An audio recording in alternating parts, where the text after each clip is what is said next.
పహల్గామ్ దాడి తర్వాత ఇండియా పాక్ మధ్య ఉద్రిక్తలు తలెత్తుతున్నాయి. ఏకంగా ఇండియా ఆగ్రహంతో రగిలిపోతోంది. భారతదేశంలో 140 కోట్ల జనమంతా కూడా ఎప్పుడెప్పుడు పాకిస్తాన్ పైన దాడి చేస్తారా, పాకిస్తాన్ అంతు చూద్దాం, అవసరమైతే పాకిస్తాన్ని ప్రపంచ మ్యాప్లో రూపురేఖలు మార్చేద్దామన్న రకంగా ఆగ్రహం వెలుగక్కుతున్నారు. దీనికి సంసిద్ధంగా అటు భారత ప్రభుత్వం సిద్ధమైంది. ప్రధాని మోదీ కూడా మునిపెన్నడూ లేని విధంగా డైరెక్ట్ గా వార్నింగ్ కూడా ఇచ్చేశారు. చాలా సంచలనమైన నిర్ణయం తీసుకున్నారు. 1960 రోజు అప్పుడు జరిగిన అగ్రిమెంట్ ఏకంగా సింధు జలాలకు సంబంధించిన ఒప్పందాన్ని ఏకంగా రద్దు చేశారు. దీని ప్రభావం పాకిస్తాన్ పైన చాలా తీవ్రమైన ప్రభావం పడే అవకాశం ఉంది. పాకిస్తాన్ మొత్తం ఎడారిలా మారిపోబోతోంది. ఈ పాపిస్టి పాకిస్తాన్ పూర్తిగా కూడా అల్లాడిపోయే అవకాశం ఉంది. అయితే ఈ విషయంలో నీళ్ళు ఆపేస్తే ఏం చేయబోతున్నాం అనే రకంగా వాళ్ళు కూడా సంచలన వ్యాఖ్యలు చేస్తున్నారు. చాలా స్ట్రాంగ్ గా, ఇష్టం వచ్చినట్టుగా, నోటికి ఎంత వస్తే అంత దుర్మార్గంగా ఈ నీచ్ కమీనే కుత్తే, ఎస్ నేను మాట మాట్లాడుతున్న తప్పుగా అనుకోకండి, ఎందుకంటే వారి మాటలు నిజంగా ప్రతి ఒక్కరి ఒంట్లో రక్తం మరిగే విధంగానే ఉన్నాయి. నిజంగా ఒక్కసారిగా భారత ప్రజలు మొత్తం కూడా పాకిస్తాన్ వైపుగా చూసి పాకిస్తాన్ని ఎంతలా అంటే ఒక రకంగా పాకిస్తాన్ని మ్యాప్లో లేకుండా చేసేద్దామనే రకంగా చాలా తీవ్రమైనటువంటి ఆగ్రహంతో, కట్టలు తెగే ఉత్సాహంతో ఉన్నారు. ప్రస్తుతం భారత ప్రభుత్వం అన్ని రకాలుగా సంసిద్ధం చేస్తోంది. భారత్కు విదేశాల నుంచి కూడా పెద్ద ఎత్తున మద్దతు లభిస్తోంది. ఇక పాకిస్తాన్ కూడా మూలిగే నక్కపైన తాటిపండు పడ్డట్టుగా ఇప్పటికే పాకిస్తాన్ ఇన్ఫ్లేషన్ స్టార్ట్ అయింది, తీవ్రమైనటువంటి సంక్షోభం ఎదుర్కొంటోంది. ఇదే నేపథ్యంలో కావాలని గోక్కున్నట్టుగానే భారత్తో కనబడుతోంది. కావాలని భారత్ని ఇబ్బంది పెట్టి ఏదో రకమైన ఆందోళన క్రియేట్ చేసి శునకానందం పొందే ప్రయత్నం చేసింది. కానీ దాని పర్యావసనం త్వరలో ఎదుర్కోబోతున్నారు. కొన్ని గంటల్లోనా కొన్ని రోజుల్లోనే తెలియదు, కానీ పక్కాగా పాక్ అంతకంతకు రుచి చూడబోతోంది. ఎస్, అసలు ఏం జరగబోతోంది, పాక్ ఇండియా మధ్య నిజంగా యుద్ధం వస్తే ఎటువంటి పర్యావసనం ఎదుర్కొనే అవకాశం ఉంది, బలాబలాలేంటి, అసలు అక్కడ పహల్గామ్ దాడి వెనుక ఎవరి కుట్ర దాగి ఉంది, ఇవన్నీ విషయాలు కూడా మనం అడిగి తెలుసుకునే ప్రయత్నం చేద్దాం. మనతో పాటుగా రిటైర్డ్ ఆర్మీ మేజర్ శ్రీనివాస్ గారు ఆర్టీవీ స్టూడియో అందుబాటులో ఉన్నారు. So firstly welcome to RTV sir. So నిజంగా నేను ఇటువంటి పదాలు వాడుతాను తప్పుగా అనుకోక, నీచ్ కమీనే కుత్తే అంటున్నాను. వాళ్ళని దుర్మార్గులు, నిర్లజ్జగా మాట్లాడుతున్న వ్యక్తులు అనుకోవాలి. ఎందుకంటే ఇష్టానుసారంగా వాళ్ళు ఏకంగా ప్రధానిని చంపేస్తామనడం కానివ్వండి, ఇష్టం వచ్చినట్టుగా మాట్లాడుతున్నారు. సో అసలు పహల్గామ్ దాడికి సంబంధించిన విషయంలో అసలు ఏం జరిగి ఉంటుంది పహల్గామ్లో? అంటే మనకు పూర్తిగా కొంత పీస్ మెయింటైన్ అవుతున్న నేపథ్యంలో ఒక్కసారిగా సడన్ గా ఈ మధ్య కాలం ఎప్పుడు కూడా ఎటువంటి చూడలేదు, ఇటువంటి ఇన్సిడెంట్స్ ఎక్కడ పెద్దగా కనిపించలేదు. ఒకవేళ జరిగినా కూడా ఆర్మీ ఫోర్సెస్ మధ్య కొన్ని టెర్రరిస్ట్ అటాకులు చూసాం, కానీ సివిలియన్స్ పైన దాడిని ఎలా చూడాలి? మనకి ఈ ఇన్సిడెంట్లో what, when, where, who, why అనేటువంటి వాటి యొక్క సమాధానం మనం వెతికినప్పుడు ఒక ఎనాలిసిస్ కనిపిస్తుందండి. గతంలో మనకి ప్రపంచంలో ఉన్నటువంటి senior delegates like bill Clinton వచ్చినప్పుడు సిమిలర్ దాడి జరిగిందండి. అప్పుడు కూడా మనకి ఒక 40, 30, 40, 50 మంది చనిపోవడం అనేటువంటిది ఒకటి కనిపించింది మనకి. అదేవిధంగా మళ్ళీ ఇప్పుడు అమెరికా నుంచి ఒక సీనియర్ డెలిగేటరీ భారతదేశాన్ని విజిట్ చేస్తున్నప్పుడు మళ్ళీ జరిగింది. జేడీ వ్యాన్స్ అంటే ఈ యొక్క మోడస్ ఆఫ్ రెండి ఏంటి అంటే, ప్రపంచంలో శక్తివంతమైనటువంటి దేశం అమెరికా నుండి ఎవరన్నా వస్తున్నారు, అధ్యక్షుడు, ఉపాధ్యక్షుడు లాంటి వాళ్ళు వస్తున్నారు అంటే వాళ్ళ వెనకాల ప్రపంచంలో ఉన్నటువంటి మీడియా అంతా కూడా ఆసక్తికరంగా చూస్తుంది. ఆ సమయంలో వీళ్ళు ఏమాత్రం ఒక చిన్న దాడి లాంటిది కానీ లేదా చిన్న ప్రయత్నం చేసినా దానికి విపరీతమైనటువంటి గుర్తింపు లభిస్తుందండి. నెంబర్ 1. నెంబర్ 2 అంటే ఒక డైమెన్షన్ చూడకూడదు, దీన్ని డిఫరెంట్ డైమెన్షన్స్ ఉన్నాయి. 1 డైమెన్షన్ ఈజ్ ఈ లష్కరీ తయ్యబా ఏదైతే ఉందో, టిఆర్ఎఫ్ ఏదైతే ఉందో, ఆ టిఆర్ఎఫ్ కి విపరీతమైనటువంటి ఈజీ రికగ్నిషన్ అనేటువంటిది కావాలి.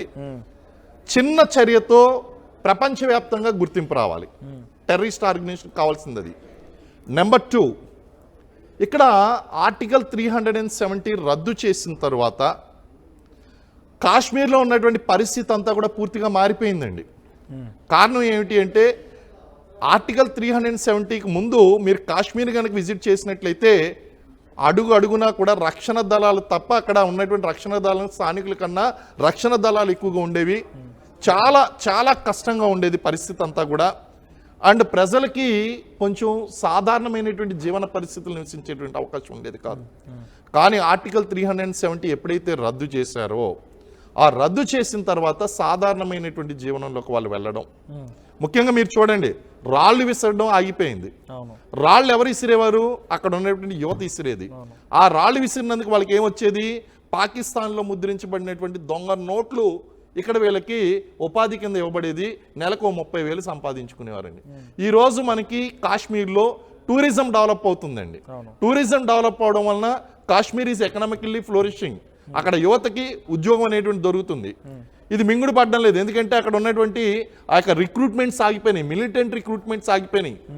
ఈ నిరుద్యోగ యువత ఎవరు కూడా అటువైపు వెళ్ళడం లేదు. కారణం ఏంటంటే ఇక్కడ ఎకనామికల్గా స్ట్రెంథన్ అవుతుంది కంట్రీ. సో ఇప్పుడు మళ్ళీ ఏం చేయాలి, ఆ టూరిజాన్ని ఎఫెక్ట్ చేయాలి. టూరిజాన్ని ఎఫెక్ట్ చేయడం వల్ల యువత ఎవరు కూడా టూరిస్టులు అక్కడికి వెళ్ళకూడదు, భయభ్రాంతులకు గురి చేయాలి, టూరిజం పడిపోవాలి, ఆదాయం పడిపోవాలి, నిరుద్యోగం పెరగాలి, మళ్ళీ యువత రాళ్లు రువ్వడం లేకపోతే తీవ్రవాద సంస్థల్లో జాయిన్ అవడం లాంటివి చేయాలి. అంటే మోస్ట్లీ అక్కడ లోకల్స్ యూత్ కూడా వాళ్ళకి ఉన్నటువంటి ఎకనామిక్ సోర్సెస్ కోసమే అటు కూడా వాళ్ళు మరలుతున్నారు. అంటే అటు 100% అండి. అక్కడ ఉన్నటువంటి ఉగ్రవాదం కాంట్రాక్ట్ ఉగ్రవాదం. వాళ్ళు జిహాద్ అంటున్నారు, లేకపోతే మతపరమైనది అంటున్నారు. వాళ్ళకి మతం మీద ఉన్నటువంటి విశ్వాసం కన్నా కాంట్రాక్ట్ ఉగ్రవాదము, it is a contract terrorism. Even Pakistan నుంచి వచ్చినటువంటి వాళ్ళు కూడా కాంట్రాక్ట్ టెర్రరిస్టులు. వాళ్ళు 5 సంవత్సరాల కోసం, 3 సంవత్సరాల కోసం, 10 సంవత్సరాల కోసం వాళ్ళు ఒప్పందాలు కుదుర్చుకుని వస్తారండి. ఆర్మీ ఆఫీసర్ని చంపితే ఎంత డబ్బులు ఇస్తామో, లేకపోతే జవాన్ని చంపితే ఎంత ఇస్తామో, విధ్వంసాన్ని సృష్టిస్తే ఎంత ఇస్తామో అనేటువంటి ఎంకరేజ్మెంట్ ఉంటుంది. దాంతోపాటు ఈ జిహాద్ని యాడ్ చేస్తారు. మతపరమైనగా అంటే మతపరంగా వాళ్ళ బ్రెయిన్ వాష్ చేసి ఆ విధంగా ఈ పవిత్ర యుద్ధంలో చనిపోతే గనక వాళ్ళకి జన్నత్కి వెళ్తారు అని చెప్పేసి వాళ్ళకి బ్రెయిన్ వాష్ చేస్తారు. అంటే ఇక డైరెక్ట్గా వాళ్ళకి ఎకనామికల్ సోర్సెస్ ని క్రియేట్ చేసి వారికి ఫండింగ్ ఇచ్చేది టీఆర్ఎఫ్, లష్కరీ తోయిబా అయినా డైరెక్ట్గా పాకిస్తాన్ ఆర్మీ కూడా ఇన్వాల్వ్ అయి ఉంటుందా? ఇందులో 100% దీనికి బ్యాకప్ అయింది ఏంటంటే ఐఎస్ఐ అండ్ పాకిస్తాన్ ఆర్మీ యొక్క సపోర్ట్ లేకుండా మిలిటెంట్స్ అనేటువంటి వాళ్ళు సర్వైవ్ కాలేరు. వీళ్ళని బ్యాకప్ చేస్తుంది ఎవరు అంటే అక్కడ ఉన్నటువంటి ఆ యొక్క ఐఎస్ఐ అండ్ పాకిస్తాన్ ఆర్మీ. ఇందులో ఏమాత్రం కూడా మన గతంలో ఎన్నో ప్రూఫ్స్ దొరికాయి. అంతదాకా ఎందుకు, మన కార్గిల్ వార్లో వచ్చినప్పుడు ఫస్ట్ ఏమన్నారు, అక్కడ కొంతమంది తీవ్రవాదులు అక్కడ ఆక్యుపై చేశారు అన్నారు. తీరా అక్కడికి వెళ్ళి చూస్తే అక్కడ తీవ్రవాదులు కాదు, పాకిస్తాన్ ఆర్మీ ఉంది అక్కడ. అంటే కార్గిల్ విషయంలోనూ పాకిస్తాన్ ఆర్మీ యొక్క పాత్ర బయటపడింది, పుల్వామాలోనూ పాకిస్తాన్ ఆర్మీ యొక్క పాత్ర బయటపడింది. అంటే భారతదేశంలో జరుగుతున్నటువంటి ఈ సీమాంతర ఉగ్రవాదంలో ప్రతి ఇన్సిడెంట్ లో కూడా ఇటు ఐఎస్ఐ యొక్క పాత్ర, పాకిస్తాన్ ఆర్మీ యొక్క పాత్ర కూడా మనకు కనిపిస్తుందండి. అలాగే ఇందులో కూడా మనం చూస్తే గనక అటు మనకి ఆసిఫ్ మునీర్ చేసినటువంటి స్టేట్మెంట్ గనక చూసినట్లయితే రెచ్చగొట్టే విధంగా ఉందండి. లష్కరీ తయ్యబా నేత చీఫ్ ఎవరైతే ఉన్నారో ఆయన కూడా రెచ్చగొట్టే విధంగా గత కొద్ది రోజుల క్రితం మాట్లాడడం, ఇవన్నీ కూడా చూస్తూ ఉంటే it is a pre planned attack during the senior delegatory of the US is coming visiting India. అలాగే టూరిజాన్ని ఎఫెక్ట్ చేయాలి. అలాగే ప్రజల్లో ఇండియన్ ఆర్మీ పట్ల, ప్రస్తుత ప్రభుత్వాల పట్ల, భారత ప్రభుత్వం పట్ల ఉన్నటువంటి విశ్వాసాన్ని దెబ్బతీయాలి, ఆ కాన్ఫిడెన్స్ ని దెబ్బతీయాలి. So it's a psychological warfare which is going on అండి. ఆ సైకలాజికల్ వార్ఫేర్లో భాగంగా ఇండియన్ ఎకానమీని దెబ్బతీయడం కోసం, అలాగే అంతర్జాతీయ స్థాయిలో భారతదేశాన్ని అప్రతిష్ట పాలు చేయడం కోసం ఇలాంటి కవ్వింపు చర్యలకు పాకిస్తాన్ పాల్పడడం అనేటువంటి జరుగుతుంది. ఇది మొట్టమొదటిసారి ఏం కాదు, గతంలో 100ల కొద్దీ జరిగేది. అది ఇప్పుడు రెడ్యూస్ అయ్యి 2 సంవత్సరాలకు ఒకసారి, 3 సంవత్సరాలకు ఒకసారి జరుగుతుందండి. అయితే it's a regular affair by the Pakistan army. And 100% అక్కడ ఉన్నటువంటి పాక్ ఆక్యుపైడ్ కాశ్మీర్లో ఉన్నటువంటి తీవ్రవాద శిక్షణా సంస్థలు ఏదైతే ఉన్నాయో those are backed up by ISI and Pakistan army. There is no doubt about it. Okay, so బేసిక్గా ఒక విదేశీ నుంచి ఇంత పెద్ద ఒక వ్యక్తి వస్తున్నారు, మీరు అంటున్నట్టుగా చాలా మంది యుఎస్ నుంచి డెలిగేట్స్ వస్తున్న టైంలోనే జరుగుతుంది అంటున్నారు. కాబట్టి అంతపై డెలిగేట్ వచ్చే సమయంలో ఇండియన్ ఆర్మీ మనకు చాలా త్రివిధ దళాలు ఉన్నాయి కదా, చాలా పటిష్టంగా ఉంటూ ఉంటాయి. ఒక చిన్న ఇన్సిడెంట్ కూడా అయితే పసిగట్టే అవకాశం కూడా ఉంది, టెక్నాలజీ కూడా ఉంది. అటువంటి సినారియోలో ఇప్పుడు పహల్గామ్ దాడిని ఎవరు పసిగట్టలేకపోయారు. At the same time army forces మధ్య జరిగేటువంటి ఈ వార్ కాస్త సివిలియన్స్ ని టార్గెట్ చేసి, దట్టు ఒక రిలీజియస్ ని టార్గెట్ చేసి ఈ షూటింగ్ జరగడం, ఇంతమంది మరణించి ఎలా చూడాలంటే పర్టికులర్గా ఇంటెలిజెన్స్ ఫెయిల్యూర్ ఏమైనా కనబడుతుంది ఇక్కడ ఇంటెలిజెన్స్ ఫెయిల్యూర్ అనడానికి మనకి లేదండి. కారణం ఏంటి అంటే అక్కడ ఉన్నటువంటి టెరైన్ మీరు చూడండి, మనకు ముందుగానే ఇన్ఫర్మేషన్ తెలిసింది. ఈవెన్ ఇంటెలిజెన్స్ వర్గాలు కూడా ఇలాంటి సంఘటన జరిగేటువంటి అవకాశం ఉంది అని చెప్పారు. కానీ ఇంత పెద్ద భారతదేశంలో ఎక్కడ జరుగుతుంది అనేటువంటిది ఐడెంటిఫికేషన్లో అస్తమానం దొరకదండి. ఎందుకంటే వీఆర్ కంటిన్యూస్లీ ఆన్ జాబ్. ఇప్పుడు ఇంటెలిజెన్స్ ఫోర్సెస్ కూడా they are continuously on job. They keep on taking the resources, develop చేస్తూ ఉంటారు, ఇన్ఫర్మేషన్ తీసుకొస్తూ ఉంటారు, దాన్ని కోలేట్ చేస్తూ ఉంటారు, కంక్లూజన్కి వస్తూ ఉంటారు, ఇవన్నీ చెప్తూ ఉంటారు.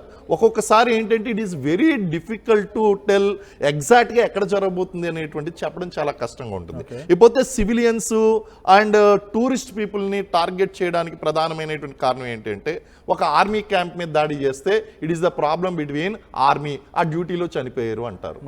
లేదా వేరే వాళ్ళని ఏదన్నా మిలిటరీ ఇన్స్టాలేషన్ మీద చేస్తే కనుక it is the problem between Pakistan and militants and army regular operational thing అంటారు.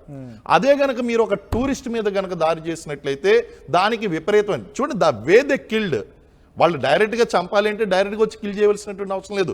దూరం నుంచి ఉండి స్నైపర్ షాట్ తీసుకుని వాళ్ళు చంపేసి వెళ్ళిపోవచ్చు. కానీ వాళ్ళు రిలీజియస్ యాంగిల్ లోపలికి తీసుకుని వచ్చారు, టెర్రిఫై చేసి చంపారు. టెర్రరిస్టులు అనడానికి కారణం ఏంటంటే భయభ్రాంతులకు గురి చేసి చంపారండి అక్కడ. అందులో మతం అనేటువంటి యాంగిల్ని కూడా తీసుకుని వచ్చారు. మతం అనేటువంటి యాంగిల్ తీసుకురావడానికి కారణం ఏంటంటే జిహాద్. వాళ్ళు జిహాద్ కోసం పోరాడుతున్నారు. మనం టెర్రరిస్టులు అంటున్నాం, కానీ వాళ్ళని ఏమని చెప్పి పంపిస్తున్నారు? స్వతంత్ర సమర యోధులు అని చెప్పి పంపిస్తున్నారు. పాక్ ఉప ప్రధాని చెప్పుకొచ్చారు ఏమనంటే వారు అందరూ పోరాడేవారు స్వతంత్ర సమర యోధులు, వాళ్ళని మనం టెర్రరిస్ట్ అని పిలవకూడదు, వాళ్ళు స్వతంత్ర సమరయోధులు అంటూ మాట. అంటే భారతదేశం పైన దాడి చేసి ఇక్కడ సివిలియన్స్ చంపిన వాళ్ళని వాళ్ళు స్వతంత్ర సమరయోధులు అంటూ పోల్చడం ఎలా చూడాలి దీన్ని? వాడిని యుద్ధ ఖైదీ చేసినప్పుడు ఆడు స్వతంత్ర సమరయోధుడా లేకపోతే ఏంటి అనేటువంటి విషయం అప్పుడు చెప్తాడండి. యుద్ధం చేసి ఆ యుద్ధంలో ఖైదీగా పట్టుకొని వచ్చి ఉరిదీస్తే అప్పుడు వీళ్ళు స్వతంత్ర సమరయోధులా లేకపోతే టెర్రరిస్టులా అనేటువంటి విషయం. అసలు నాకు అర్థం కాని విషయం ఏంటి అంటే వీళ్ళు పెంచి పోషిస్తున్నటువంటి తీవ్రవాదాన్ని కంట్రోల్ చేసేటువంటి అధికారం, కంట్రోల్ చేసేటువంటి కెపాసిటీ పాకిస్తాన్కి ఎప్పుడో పోయింది. they are creating problem in their own Pakistan sometimes. అటువంటప్పుడు వీళ్ళు కాశ్మీర్నేమో భారతదేశం కబలించి వేసింది. భారతదేశం ఎక్కడ కబలించి వేసింది? నీకు అక్కడ క్లియర్గా కనిపిస్తుంది కదా.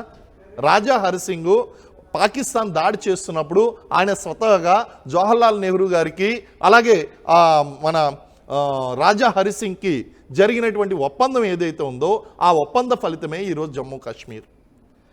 దానికి ఆయన ప్రతిగా ఏం కోరుకున్నాడు? ఆర్టికల్ 370 ఇవ్వండి. ఆర్టికల్ 370 నేరుగా అడగలేదు, స్వయం ప్రతిపత్తిని ఇవ్వండి అని అడిగాడు. ఆ స్వయం ప్రతిపత్తిని మనం ఆర్టికల్ 370 రూపంలో ఆ రోజు కల్పించాం. నిజంగా ఘోర తప్పిదం అయిపోయిందండి ఆర్టికల్ 370 అనేటువంటిది ఇవ్వడం.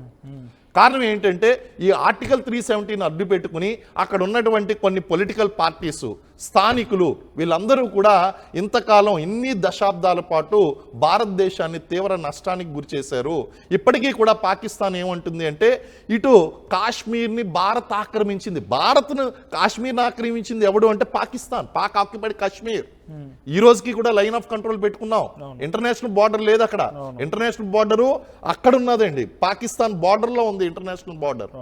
కానీ ఇది లైన్ ఆఫ్ కంట్రోల్. ఆ రోజు అమెరికా జోక్యం చేసుకోవడం వలన మనం ఆ యొక్క పరిస్థితికి ఆ రోజే కనుక జవహర్లాల్ నెహ్రూ గారు దానికి సమాధానం చెప్పినట్లయితే, దాన్ని సీరియస్గా తీసుకున్నట్లయితే ఈరోజు మనం ఈ సమస్యను ఎదుర్కొనేటువంటి వాళ్ళం కాదు. ఖచ్చితంగా ఈవెన్ మనం లాహోర్ దాకా కూడా తర్వాత యుద్ధం చేసినప్పుడు కూడా లాహోర్ దాకా కొట్టుకుని పోయాం, కానీ పాక్ ఆక్యుపైడ్ కాశ్మీర్ గురించి మనం మాట్లాడలేదు. ఆ రోజు ఆ సమస్యలు మనం పరిష్కరించకుండా ఉండిపోబట్టి ఈరోజు ఈ పాక్ ఆక్యుపైడ్ కాశ్మీర్లో మనకి లాంచింగ్ ప్యాడ్లు, టెర్రరిస్ట్ లాంచింగ్ ప్యాడ్లు అనేటువంటి స్టార్ట్ అయినాయండి. ఇప్పుడు ఈ ఇన్సిడెంట్ జరిగిన తర్వాత మన వాళ్ళు ఐడెంటిఫై చేసినటువంటి లాంచింగ్ ప్యాడ్లు ఎన్ని అంటే 42, అంటే ముందుగానే తీసుకుని వస్తున్నారు. 42 ఉగ్రవాద లాంచింగ్ ప్యాడ్స్ని, టెర్రరిస్ట్ లాంచింగ్ ప్యాడ్స్ అంటే వాళ్ళు ట్రైనింగ్ తీసుకుని రెడీగా ఉన్నారు. ఇప్పుడు వేసవి వెళ్ళిపోయిన వెంటనే మనకి శీతాకాలం వర్షాకాలం స్టార్ట్ అయిన వెంటనే ఇంకా సిచ్యువేషన్ మరింత వరస్ట్గా తయారవుతుంది. విజిబిలిటీ చాలా తక్కువగా ఉంటుంది. ఆ వర్షం వస్తున్నప్పుడు ఈ ఆర్టిలరీ షెల్లింగ్ అది చేసి మనం బంకర్లో దాక్కుని ఉన్నప్పుడు వీళ్ళు ఇన్ఫిల్ట్రేట్ చేస్తూ ఉంటారు. అదేవిధంగా అన్నారు మీరు ఇంత పెద్ద భూభాగంలో మనకి వీళ్ళు చొచ్చుకుని వచ్చారు అంటే మనకి ఎలా తెలియలేదు అనేటువంటిది.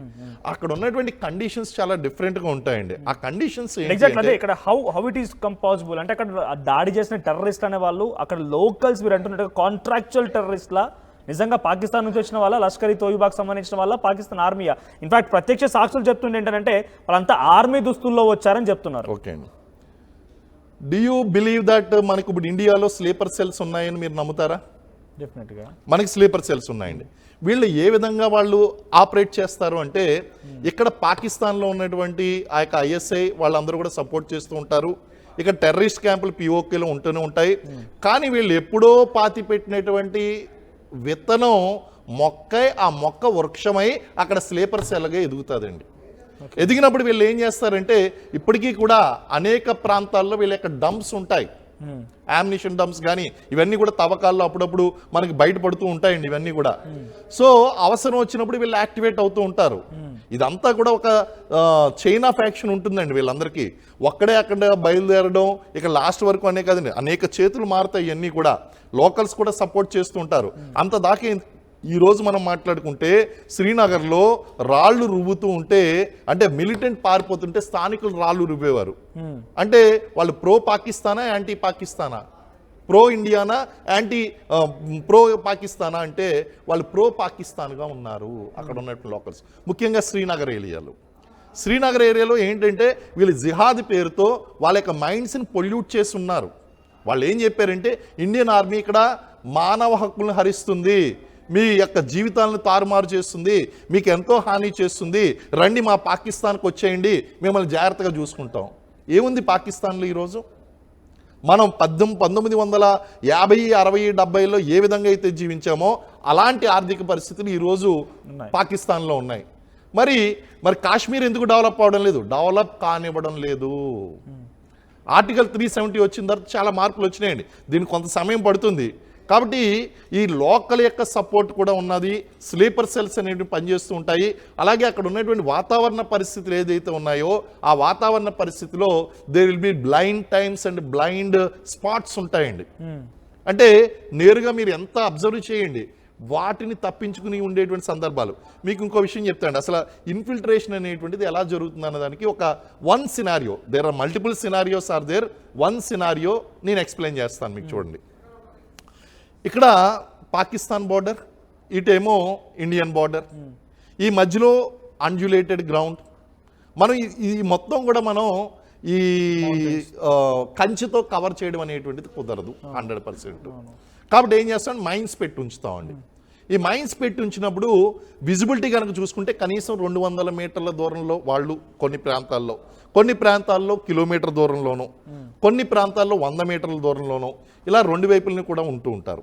ఈ 100 మీటర్లు ఉన్న చోట కానీ ప్రాబ్లం ఉండదు, కానీ 5 కిలోమీటర్ దూరం ఉన్నటువంటి చోట్ల ఏం జరుగుతుంది అంటే వీళ్ళు ఎప్పుడైతే వీళ్ళు ఇన్ఫిల్ట్రేషన్ అంటే వాళ్ళు చొరబడ్డం, ఈ చొరబడ్డతనం చేయాలనుకున్నప్పుడు వాళ్ళు ఎంచుకుంటారండి బ్యాడ్ వెదర్ కండిషన్స్. అలాగే అమావాస్య రోజున అంటే చాలా లెస్ విజిబిలిటీ ఉన్నటువంటి టైంలోని వాళ్ళు ముందుగానే ఒక రూట్ని ఎంచుకుంటూ ఉంటారు. ఆ రూట్ని ఎంచుకుని వాళ్ళు ఏం చేస్తారంటే ఫస్ట్ విపరీతంగా బంబార్డ్మెంట్ స్టార్ట్ చేస్తారండి, ఆర్టిలరీ ఫైర్ చేస్తారు, లేకపోతే డైరెక్ట్గా మార్టార్స్ని ఫైర్ చేస్తూ ఉంటారు, మార్టార్ గన్స్, బాంబ్ షెల్స్ అనమాట, మినీ బాంబ్ షెల్స్, వాటిని ఫైర్ చేస్తూ ఉంటారు.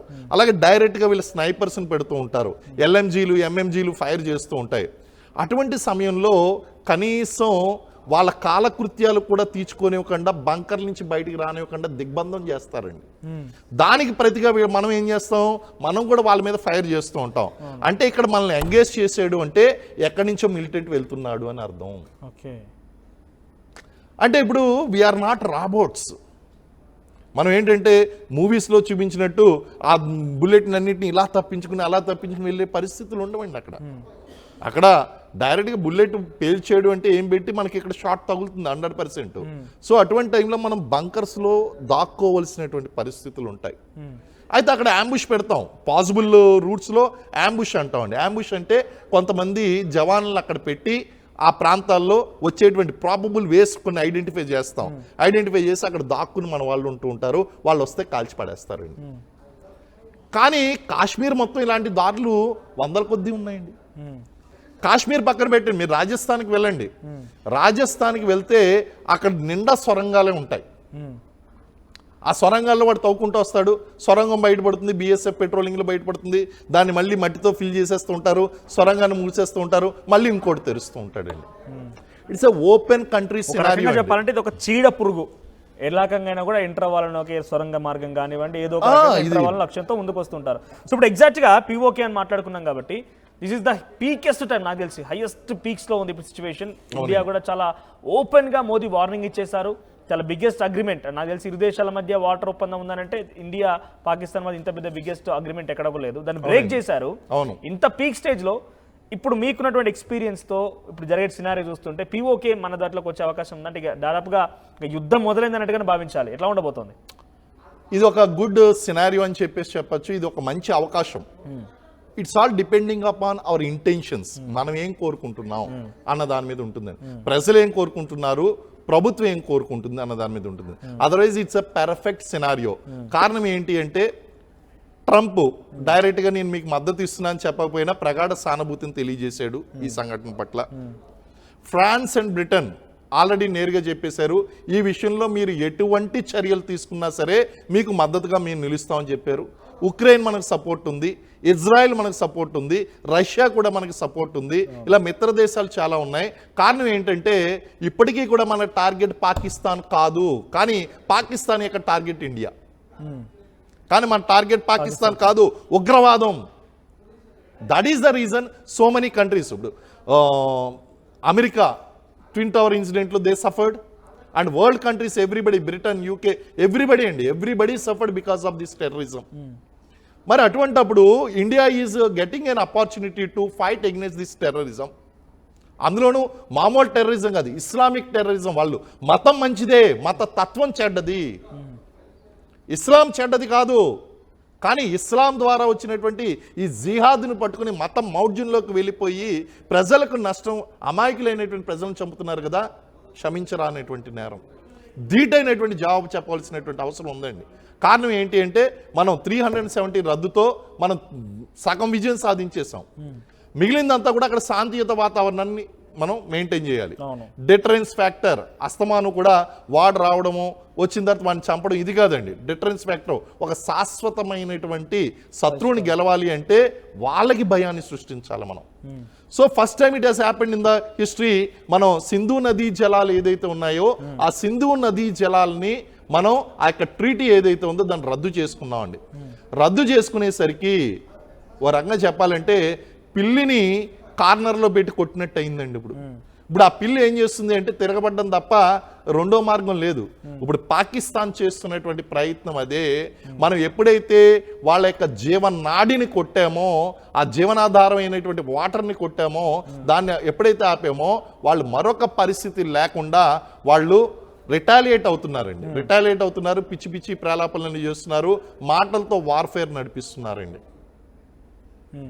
That is what exactly happening. That is what exactly happening because of this incident అండి. అయితే దీన్ని అనుకూలంగా తీసుకుని మనం పాక్ ఆక్యుపైడ్ కాశ్మీర్ ఏదైతే ఉందో దాన్ని వెనక్కి తీసుకునేటువంటి అవకాశం మనకుంది. పాక్ ఆక్యుపైడ్ కాశ్మీర్ని కనుక మనం వెనక్కి తీసుకున్నట్లయితే ఈ తీవ్రవాద సంస్థలు అనేటువంటి అక్కడ సమూలంగా పోతాయి అండ్ పాకిస్తాన్లోకి వెళ్ళిపోతాయండి. ఇవన్నీ కూడా పాకిస్తాన్లోకి వెళ్ళిపోతాయి. సో మత మౌఢ్యంతో ఉన్నటువంటి వాడికి ఇహాపర అనేటువంటి భేదం ఉండదండి. అవసరమైతే ఆ బాంబులు వాళ్ళ మీద వేసుకుంటాడు, మనకు అనవసరం. కాబట్టి మనం పీఓకేని తెచ్చేసుకోవాలి. It's a long outstanding problem. దానికి ఇంటర్నేషనల్గా మనకు మద్దతు ఉంది. అంతర్జాతీయ స్థాయిలో మనం పాకిస్తాన్ని దోషిగా నిలబెట్టగలిగినటువంటి సత్తా ఉంది. కాబట్టి ఎప్పుడూ లేనటువంటి మోడీ గారు చాలా బోల్డ్గా, ధైర్యంగా ప్రపంచ దేశాలకు అర్థమయ్యే విధంగా ఆయన వార్నింగ్ ఇచ్చారు. ఈ was not never like this అండి. ఆయన చాలా అందులో ఒక దేశ ప్రధానమంత్రి అంటే చాలా బ్యాలెన్స్డ్గా మాట్లాడతారు. అటువంటిది ఆయన అంతలా మాట్లాడాడు అంటే we have the everything in our hand. మనం దేనికైనా సరే తెగించగలం, ఎంత దూరమైనా సరే వెళ్ళగలం, అవసరమైతే పీఓకేని వెనక్కి తెచ్చుకోగలం, ఇవన్నీ చేసుకోగలం. కాబట్టి అంత బోల్డ్గా ఆయన మాట్లాడాడు. అంత ఈజీ సాధ్యమవుతుందా పీఓకేని తిరిగి వెనక్కి తీసుకొచ్చుకోవడం? అంటే పెద్ద యుద్ధం రాబోతోంది. భారతదేశం అంటే ఆయుధాల ప్రకారంగా ర్యాంకింగ్ కూడా మనం 4th స్టాండర్డ్లో ఉండొచ్చు, కానీ దీని ప్రభావం భారతదేశం మీద మొత్తం మీద పడే అవకాశం ఉంటుంది కదా. అంత ఈజీగా సాల్వ్ అయ్యే అవకాశం ఉంటుందా? అంత ఈజీ అయితే కాదండి, కానీ డిఫికల్ట్ అయితే కాదు. అంత ఈజీ కాకపోయినా డిఫికల్ట్ అయితే కాదు. మన దగ్గర ఉన్నటువంటి పెద్ద ఆయుధం ఏంటి అంటే Indians not only emotional, we are very brave అండి. ఒక్కసారి ఆ పాకిస్తాన్ ఆర్మీకి ఇండియన్ ఆర్మీకి మీరు కంపేర్ చేస్తే వాళ్ళ దగ్గర లేనిది మన దగ్గర ఉన్నది ధైర్యం. ఒక్కసారి మనం ఎమోషనల్గా కనుక యుద్ధ రంగంలో చూసామంటే వెనకాల ఫ్యామిలీలు గుర్తుకు రావు, లేకపోతే మీ యొక్క భవిష్యత్తు గుర్తుకు రాదు. వాడిని చంపాలి, ఏక్ గోలీ ఏక్ దుష్మన్, అంతే, వాడిని చంపాలి అంతే. నామ్ నమక్ ఔర్ నిషాన్. ఖచ్చితంగా మనం ఏదైతే రోటీ తింటున్నామో, ఈ దేశం కోసం ఏదైతే ప్రయత్నిస్తున్నామో ఆ దేశాన్ని శత్రువుని సర్వనాశనం చేసేదాకా కూడా మన వాళ్ళు వెనక్కి తిరగరండి. అంత ధైర్య సాహసాలు ఉన్నటువంటి ఆ యొక్క ఆర్మీ మన దగ్గర ఉంది. మన సైనికులు చాలా పోరాట ప్రతిభను గతంలోనూ ప్రదర్శించారు, భవిష్యత్తులో కూడా ప్రదర్శిస్తారండి. అది పాకిస్తాన్ దగ్గర లేదు. కారణం ఏంటి అంటే the way they treat their jawans are very bad. ఈ విషయాన్ని కార్గిల్లో పట్టుబడినటువంటి పాకిస్తాన్ సోల్జర్సే ఒప్పుకున్నారండి. కారణం ఏంటి అంటే మన దగ్గర ఈ ఆఫీసర్స్ ఎవరైతే ఉన్నారో, ఆఫీసర్సు, జూనియర్ కమిషన్డ్ ఆఫీసర్సు, అలాగే జవాన్సు, వీళ్ళందరూ కలిసిమెలిసి ఉంటారండి ఆపరేషన్లో. పాకిస్తాన్ కనుక ఒక ఆపరేషన్ చేయాలి అంటే ఆఫీసర్ వెనకాల ఉంటాడు, 10 మంది జవాన్లు ముందుకు పంపిస్తాడండి. కానీ మీరు కార్గిల్ వార్లో చూడండి, జవాన్లతో పాటు చనిపోయినటువంటి అధికారులను చూడండి, మీరు ఎంతమంది చనిపోయారో. ఎందుకంటే లీడింగ్ బై ఎగ్జాంపుల్. ఎప్పుడైతే ఒక ఆఫీసర్ స్వయంగా లీడ్ చేస్తున్నాడో వీళ్ళకి ఎక్కడ లేని ధైర్యం వస్తుందండి. So we have our own capabilities, strengths, ఇవన్నీ కూడానే. Of course technological supremacy is very important in a warfare. So అన్ని రకాలుగాను కూడా మనం పాకిస్తాన్ కన్నా పైచేలో ఉన్నాం. ఒకవేళ యుద్ధమే కనుక వస్తే మన దేశానికి నష్టం వాటిల్లుతున్నదన్నది ఎంత వాస్తవమో, అసలు ప్రపంచ పటంలో పాకిస్తాన్ అనేటువంటిది లేకుండా పోతుంది అనేటువంటిది కూడా అంతే వాస్తవం. ఇప్పటివరకు ఇందాక మాట్లాడుకున్నట్టుగా POK పరిధిలో 42 టెర్రర్ క్యాంప్స్ ఉన్నాయి. అవునండి. సో చాలా మంది ఎక్సైటెడ్ గా మనం నిన్నటి నుంచి 2-3 రోజులు చూస్తూనే ఉన్నాం. ఈ యొక్క పహల్గామ్ దాడి తర్వాత నుంచి కూడా నెక్స్ట్ టార్గెట్ ఎక్కడ టార్గెట్ చేయబోతుంది అంటే సింధు జలాల ఒప్పందం అనే దాని గురించి మాట్లాడదాం. ఎటువంటి ఎఫెక్ట్ చూపించబోతుంది పాకిస్తాన్ మీద అనేది. కానీ డైరెక్ట్ అటాక్, సర్జికల్ స్ట్రైక్స్ లాంటిది కానివ్వండి, మన దగ్గర ఉన్న వెపన్స్ ని ఎక్కడ ముందుగా టార్గెట్ చేస్తే కొంత ఎక్కువగా టెర్రర్ క్యాంప్స్ ని కొలాప్స్ చేయాల్సిన అవకాశం ఉంటుంది. ఇప్పుడు ఏదైతే ఇప్పుడు everybody knows, even Pakistan also knows that 42 launching pads అనేటువంటి మనం ఐడెంటిఫై చేసామన్నది. వాళ్ళ మూవ్మెంట్, షిఫ్టింగ్ ఇవన్నీ కూడా ఉంటాయండి. బట్ కంటిన్యూస్ మానిటరింగ్ కూడా మంది ఉంటుంది. సో దోస్ ఇన్స్టాలేషన్స్ వీళ్ళకి అసలు ఎక్కడి నుంచి వీళ్ళ యొక్క ఆయుధాలు అనేటువంటి సరఫరా అవుతున్నాయి, లేదా ఇక్కడ వీళ్ళు ఆల్టర్నేటివ్ బేస్ క్యాంప్స్ అనేటువంటి ఎక్కడ పెట్టారు. ఎందుకంటే రేపొద్దున మనం సర్జికల్ స్ట్రైక్ చేసిన తర్వాత 10 మంది చనిపోయారు, 15 మంది చనిపోయారు అంటే హాస్యాస్పదంగా ఉంటుందండి. కొలాటరల్ డ్యామేజ్ కావాలి మనకి. వెళ్ళాము అంటే 500 మంది, 1000 మంది మిలిటెంట్లు చచ్చిపోయారు, 200 మంది చచ్చిపోయారు, బాగుంటుందండి వినడానికి కూడా చాలా బాగుంది. కానీ ఇది టాక్టిక్స్ సంబంధించినటువంటి అంశము. That decision will be taken. ఎప్పుడు చెయ్యాలి, ఎలా చెయ్యాలి, ఎక్కడ చెయ్యాలి, ఎందుకు చెయ్యాలి, that will be taken care bye army. అది వాళ్ళు తీసుకుంటారండి. ఈవెన్ ప్రధాని కూడా కాదు, ప్రధాని గారికే వీళ్ళు సలహా ఇస్తారు. Sir this is the right time, this is the right time, this is the time we must do.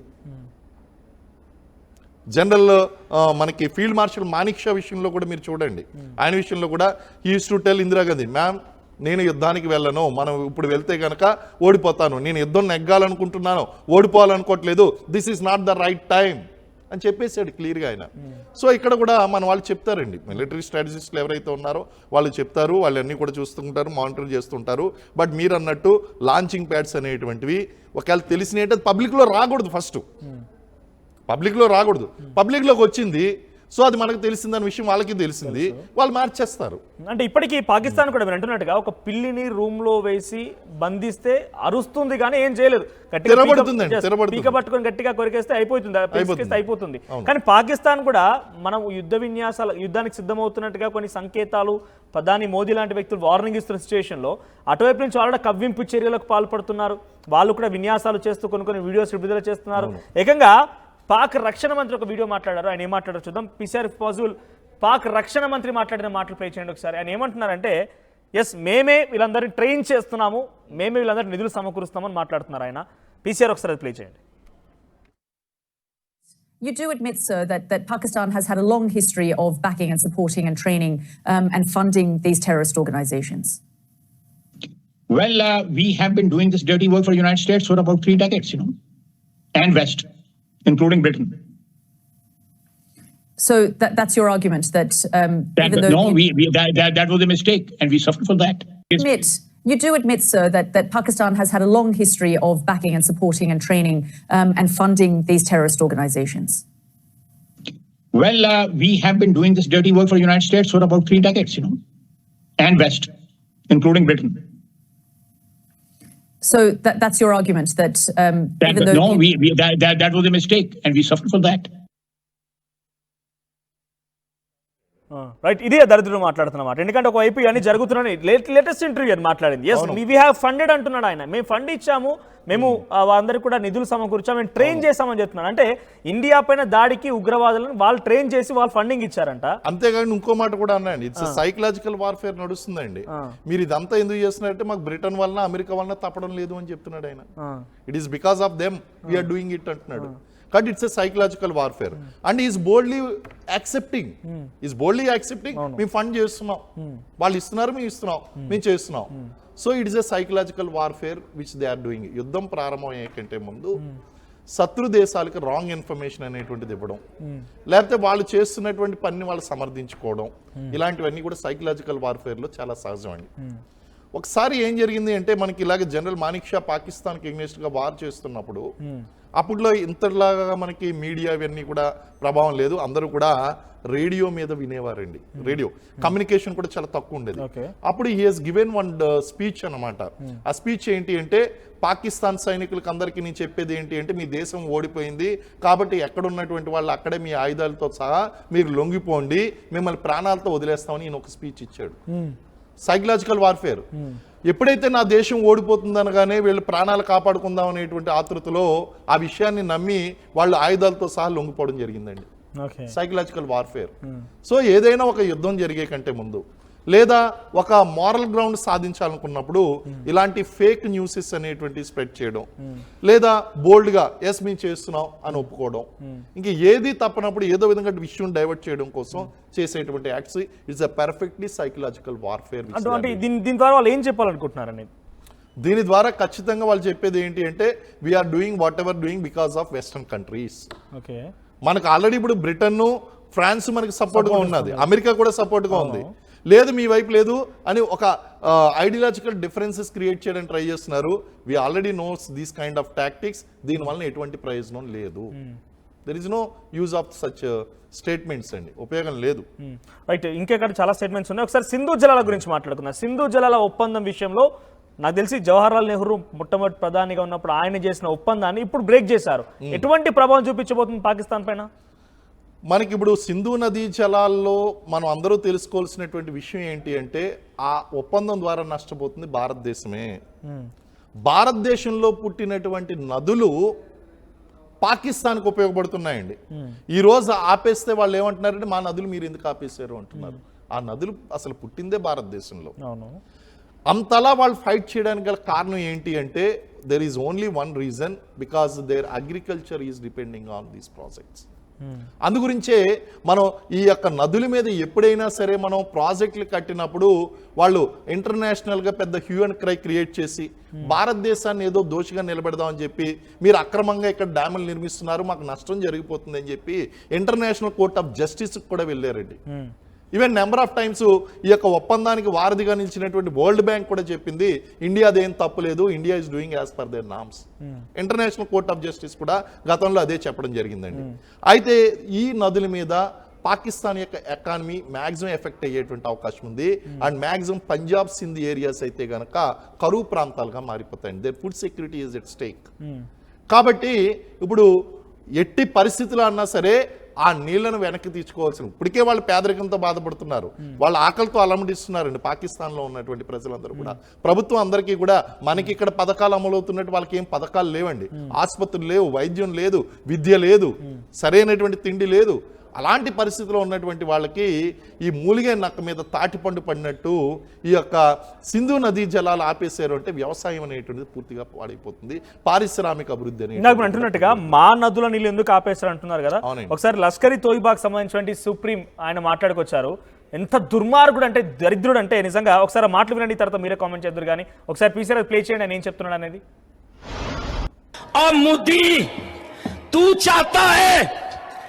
कि तू ढाका में खड़ा होकर ढाका यूनिवर्सिटी में यह कहे कि मशरकी पाकिस्तान को हमने तोड़ा, बांग्लादेश हमने बनाया, रक्त हमने बहाई, खून कहता, मोदी कहता खून मैंने दिया, और तू वहां ये बकवास करे और कहे कि हाफिज सईद चुप रहे और मैं चुप नहीं रहूंगा, तेरी जुबान इंशाअल्लाह हम खींच के रहेंगे।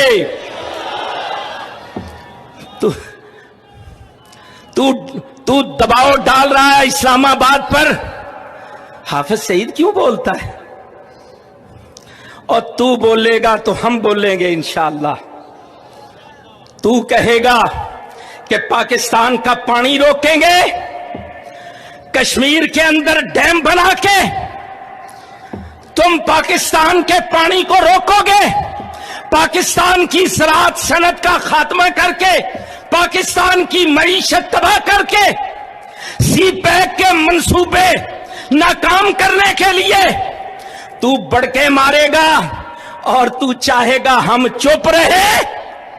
सुन, अगर तू पानी बंद करेगा इंशाअल्लाह हम तेरी सांस बंद करेंगे, इन दरियाओं में फिर खून बहेगा।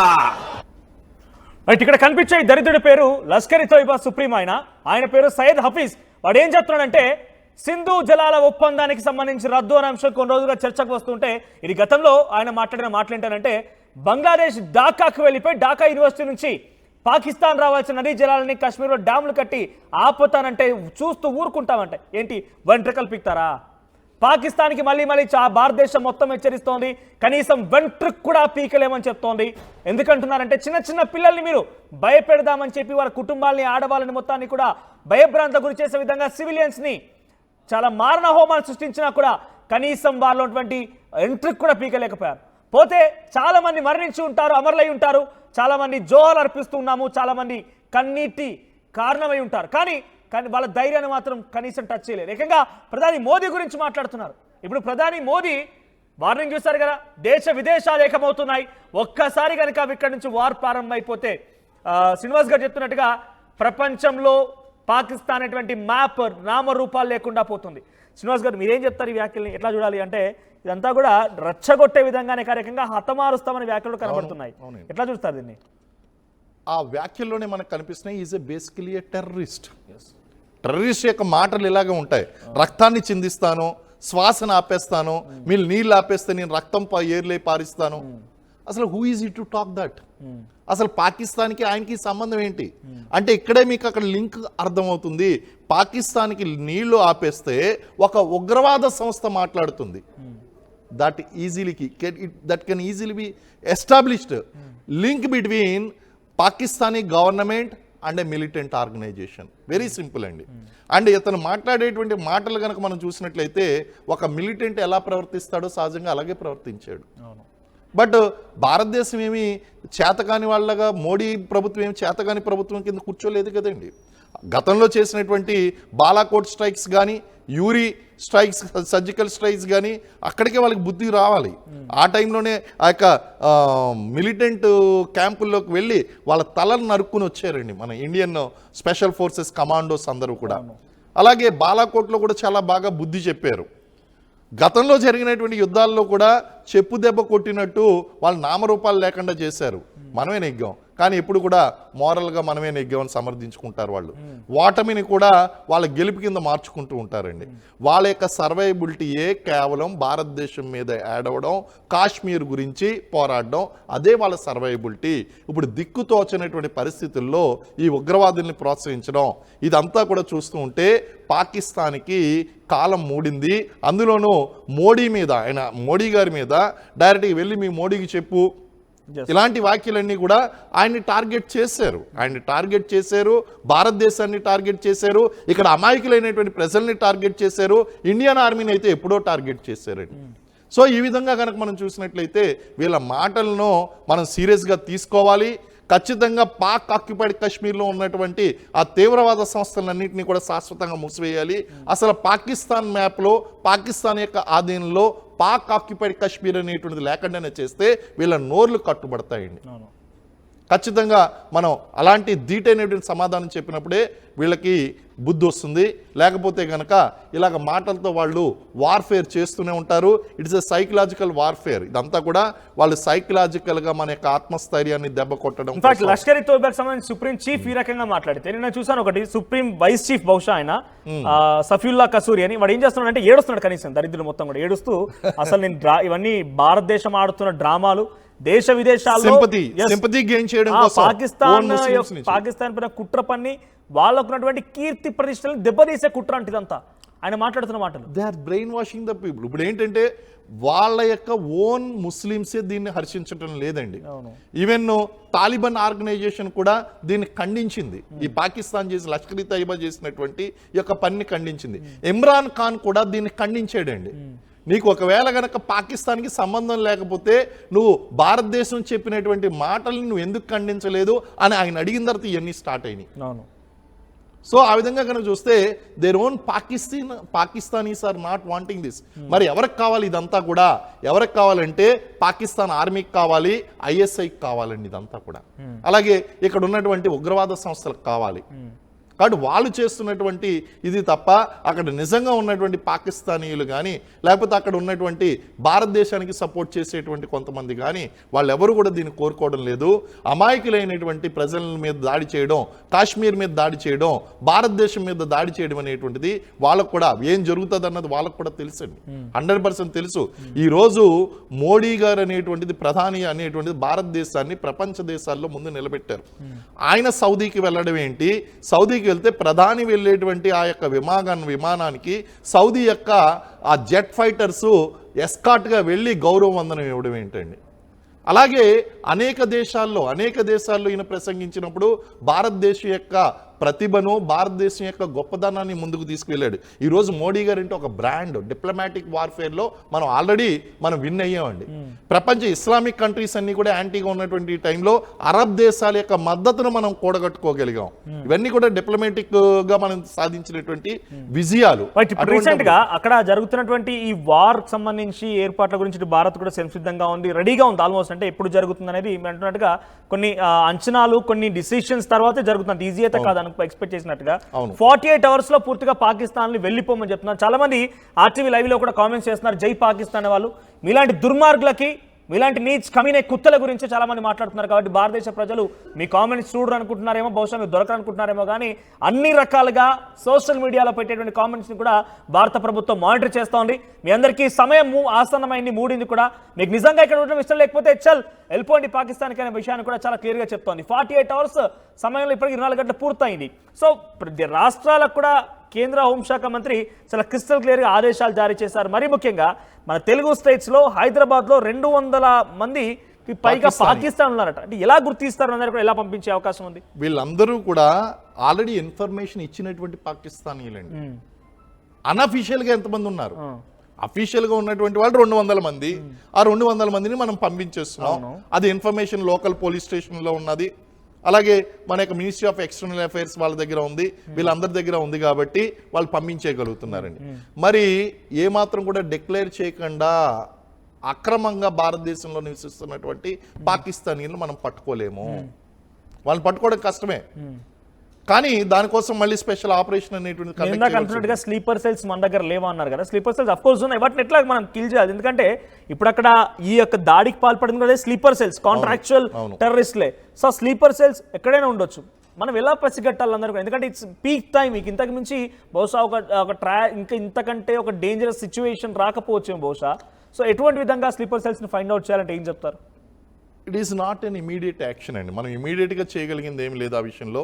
ఎందుకంటే ఇటువంటి స్లీపర్ సెల్స్ను పట్టుకోవాలన్నా లేకపోతే ఇటువంటి అవుట్ఫిట్స్ని క్యాచ్ చేయాలన్నా కంటిన్యూస్ ఇంటెలిజెన్స్ మానిటరింగ్ అనేటువంటి చాలా అవసరం. It is a continuous persistence అండి. ఒక్కసారిగా ఇప్పుడు మనకి ఈ వార్ కైండ్ సిచ్యువేషన్ వచ్చింది కాబట్టి ఈ టైంలో మనం చేసేయాలి అంటే మనం కొంత వరకు మనం తగ్గించగలుగుతాం ఈ సిచ్యువేషన్లో. ఒక special coordinate and search operations అనేటువంటి కండక్ట్ చేయడం ద్వారా ఇటువంటి. కానీ వాళ్ళు దొరుకుతారు అనేటువంటిది గ్యారంటీ లేదు.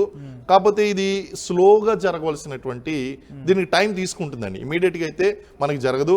స్లీపర్ 48 hours లో అయితే పూర్తిగా పాకిస్తానీని పంపించే అవకాశం ఉంది. అఫీషియల్ గా ఉన్నటువంటి పాకిస్తానీని పంపించేయచ్చు. ఓకే, అంటే వాళ్ళు ప్రాపర్గా ఇన్ఫర్మేషన్ ఇక్కడ ఇన్ఫార్మ్ చేసి వీఆర్ ఫ్రమ్ పాకిస్తాన్ అంటే కొంతమంది ఇక్కడ వివాహం చేసుకుని సెటిల్ అయ్యారు, కొంతమంది బంధువులను కలవడానికి వచ్చారు, ఇలా కొంతకాలానికి వచ్చారు, వాళ్ళు ఇన్ఫర్మేషన్ ఇవ్వాలి. ఖచ్చితంగా లోకల్ పోలీస్ స్టేషన్లో వాళ్ళు ఇన్ఫర్మేషన్ ఇవ్వాలి. ఆ విధంగా ఇచ్చినటువంటి వాళ్ళని మాత్రమే మనం ఇప్పుడు బయటికి పంపించగలుగుతున్నాం. అక్రమంగా నివసిస్తున్నటువంటి వాళ్ళని పంపించేటువంటి అవకాశం లేదు. దానికోసం ఇంకా సమయం పడుతుందండి. ఇంకా కొన్ని ఆపరేషన్స్ కండక్ట్ చేయవలసి ఉంటుంది, కొన్ని స్పెషల్ డ్రైవ్లు కండక్ట్ చేయవలసి ఉంటుందండి. రైట్, ఫైనల్ కంక్లూడ్ చేయండి. What if a war comes between India and Pakistan అంటున్నట్టుగా అదొక పిల్లి మాత్రమే, చాలా ఏదో ఇప్పుడు అరుస్తుంది కదా, భయపెడుతుంది కదా, రూమ్ లేస్ అంతా మాత్రం అంత మరి భయపడాల్సిన పని లేదు. ఇండియా మీద చాలా జుజుబి అదంతా కూడా. So what if war comes, India దగ్గర నుంచి ఎటువంటి స్ట్రెంగ్త్ ఉంది, ఏ రకంగా ఉండబోతుంది అనుకోవాలి? మీరు ఏ విషయమైనా సరే తీసుకోండి, మ్యాన్ పవర్ విషయంలో కానీ వెపనరీ విషయంలో కానీ, లేకపోతే ఇండియన్ నేవీలో ఉన్నటువంటి సబ్మరైన్స్ కానీ, లేకపోతే ఫైటర్ జెట్స్ విషయంలో కానీ ఆల్మోస్ట్ ఆల్, అంటే not exactly, almost all approximately more than 100% weaponry మన దగ్గర ఉందండి. సుమారు 14.5 లక్షల మంది యాక్టివ్ ఆర్మీ మన దగ్గర ఉంటే వాళ్ళ దగ్గర కేవలం 6.5 లక్షల మంది ఉన్నారండి. ఆ విధంగా ప్రతి విషయంలో కూడా సుప్రిమసీ అనేటువంటిది మన దగ్గర కనిపిస్తుంది. కాబట్టి టెక్నాలజికల్ గాను మ్యాన్ పవర్ విషయంలోనూ అప్పర్ హ్యాండ్ మనదే ఉంటుంది. కాకపోతే అక్కడ ఉన్నటువంటిది కూడా మనం ఒక ముగ్గురిని చంపితే వాళ్ళు ఒక్కరినన్నా చంపుతారు, అవకాశం ఉంది. మనకి డ్యామేజ్ జరగదు అనేటువంటిది లేదు. అదే నేను అన్నాను, మనకి డ్యామేజ్ జరుగుతుంది అనేటువంటిది ఎంత వాస్తవమో వాళ్ళకి కొలాటరల్ డ్యామేజ్ జరుగుతుంది అనేటువంటిది అంతే వాస్తవం. కాబట్టి నష్టం ఇరు పక్కన ఉంటుంది, వాళ్ళకి ఎక్కువ ఉంటుంది, మనకు తక్కువ ఉంటుంది. Right, what public is expecting is now surgical strikes, గతంలో బాలకోట్లో జరిగిన సర్జికల్ స్ట్రైక్స్ లాగా జరిగిపోయి పాకిస్తాన్ పూర్తిగా లేకుండా చేయాలని ఒక లక్ష్యంతో చాలా మంది ఇప్పుడు లైవ్ లో కామెంట్స్ ఇస్తున్నా, కానీ పబ్లిక్ అందరి ఆవేశం అట్లానే కనబడుతుంది. ఇన్ఫాక్ట్ కొంత దీనిపైన పూర్తి అవగాహన ఉన్నా లేకపోయినా వన్స్ పాకిస్తాన్ ఆలోచన రాగానే లేపేద్దాం ఇక అనే రకాల ఆలోచన వస్తున్నాయి. అటువంటిది ఎప్పుడైనా ఎక్స్పెక్ట్ చేయవచ్చా ఈ రీసెంట్ డేస్ లో? ఖచ్చితంగా అండి, సర్జికల్ స్ట్రైక్స్ లాంటివి ఖచ్చితంగా చెయ్యాలి. సర్జికల్ స్ట్రైక్స్ అయితే చేయాలి. అయితే యుద్ధం వైపు పాక్ ఆక్యుపైడ్ కాశ్మీర్ అనేటువంటి స్ట్రాటజిక్ డెసిషన్ అదేం జరుగుతుంది అనేటువంటిది, సర్జికల్ స్ట్రైక్స్ అనేటువంటి 100% చెయ్యాలి, జరుగుతాయి కూడా. అయితే ఎప్పుడు ఏంటి అనేటువంటిది కొంచెం మనం ఓపిక్గా ఎదురు చూడాలి. బికాజ్ మనం చెప్పినందువలనో లేదా ఎవరో చెప్పినందువలనో అది జరగదు. That convenient time and maximum benefit కావాలి మనకి దానివల్ల. అక్కడ మ్యాక్సిమం కొలాటరల్ డ్యామేజ్ జరగాలి. సో అసలు మనం సర్జికల్ స్ట్రైక్ వెళ్తామా, పాక్ ఆక్యుపైడ్ కాశ్మీర్కి వెళ్తామా, లేకపోతే ఇప్పుడు ఈ సింధు నదీ జలాలు ఆపడం వలన వాళ్ళు రిటైలేట్ అవడం కారణంగా వాళ్ళు భారతదేశం మీద యుద్ధానికి వస్తే పూర్తి స్థాయి యుద్ధంలోకి వెళ్తామా అనేటువంటిది కాస్త వేచి చూడవలసినటువంటిది. బట్ మన ప్రేక్షకులందరూ కోరుకున్నట్టు, మన దేశ పౌరులందరూ కూడా, దేశాభిమానులందరూ కూడా కోరుకుంటున్నట్లు ఖచ్చితంగా there will be a serious action అనేటువంటిది ఖచ్చితంగా ఉంటుంది. బట్ అది ఏంటి అనేటువంటిది వేచి చూడవలసి ఉంటుందండి. Thank you. సో మొత్తం మీద ఇది అంటే పాక్ సంబంధించి అటువైపుగా కొంత కవ్వింపు చర్యలు, ఇందాక చాలా క్లియర్గా రిటైర్డ్ ఆర్మీ మేజర్ శ్రీనివాస్ గారు చెప్తున్నట్టుగా పాక్ అనేది కేవలం పిల్లి లాంటిది మాత్రం, ఒక రూమ్లో వేసి మనం బెదిరించినప్పుడు అరుస్తూ ఉంటుంది కానీ ఏం చేయలేదు. ఒక్కసారి పీకబట్టి పిసికేస్తే కదా క్లోజ్ అయిపోయింది. అటువంటిది పాకిస్తాన్ పరిస్థితి ఇప్పుడు మూలిగే నక్క మీద తాటిపండు పడ్డట్టుగా పాకిస్తాన్ పరిస్థితి మారిపోయింది. ఇండియా డెఫినెట్గా సిద్ధంగా ఉంది, అన్ని రకాలుగా సంసిద్ధత ఉంది. ఇందాక చాలా క్లియర్గా శ్రీనివాస్ గారు చెప్పినట్టుగా 14 లక్షల యాక్టివ్ ఆర్మీ మన దగ్గర ఉంటే వాళ్ళ దగ్గర ఉంది కేవలం 6 లక్షలు మాత్రమే. చాలా క్లియర్గా అన్ని రకాల సంసిద్ధత మొదలైపోయింది. భారత్ ఒక్కసారిగా సర్జికల్ స్ట్రైక్ లాంటిది చేయడం మొదలు పెడితే పాకిస్తాన్ ప్రపంచ మ్యాప్లో నామరూపాలు లేకుండా పోయే అవకాశం ఉంది. మనకు కావాల్సింది కేవలం పాకిస్తాన్ నామరూపాలు లేకుండా పోవడంతో పాటుగా, ఉగ్రవాదాన్ని ఆపేయడంతో పాటుగా పీఓకేని పూర్తిగా ఆక్యుపై చేసుకోవడం. అది ఎలా జరుగుతుంది, ఎలా జరగబోతున్నది చూస్తూ మనం కూర్చోవాల్సిందే. ఎందుకంటే దానికి టైం అనేది కావాల్సి ఉంటుంది. చాలా సెన్సిటివ్ ఇష్యూస్ కూడా కొన్ని ఉంటుంటాయి. కాబట్టి అవన్నీ కూడా ఆలోచించిన తర్వాతే అటాక్ జరిగే అవకాశం ఉంది. చాలా క్లియర్గా అది త్వరలోనే జరగబోతోంది. గంటల్లోనా రోజులని తెలియదు, కానీ త్వరలోనే బిగ్గెస్ట్ డిజాస్టర్ని పాకిస్తాన్ భారత్ నుంచి ఎదుర్కోబోతోంది.